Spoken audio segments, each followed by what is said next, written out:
ნის ეროვნული სააგენტოს თავმჯდომარე ლევან დავითაშვილი და სააგენტოს წარმომადგენლები დღეს სოფელ მუკუზანს ესტუმრნენ. დავითაშვილის ინფორმაციით, რუსულ ბაზარზე დაბრუნების შემდეგ მუკუზანზე განსაკუთრებული მოთხოვნაა და რუსეთში ამ ღვინოს დიდი ინტერესით ელოდებიან. სააგენტოს წინასწარი მონაცემებით ყურძნის ფასი 1 ლარი იქნება, რომლის 25% სახელმწიფო დაფარავს. წელს გლეხს შესაწამლი მასალა უფასოდ დაურიგდა. მრთველი სოფელ მუკუზანში დაახლოებით 2 კვირაში დაიწყება.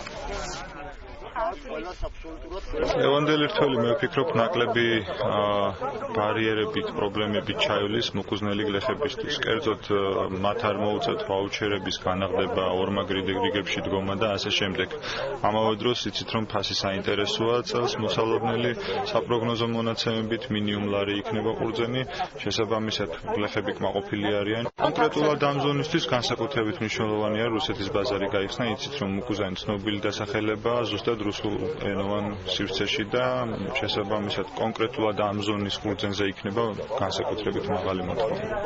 აი ახლა ამინდებს თუ გიწვიმები მოუვიდა, ეს ძალიან კარგი იქნება, ძალიან უჭირს წვიმები. და 15-ის შემდეგ მე მგონი რომ დაიწყება რწმენა.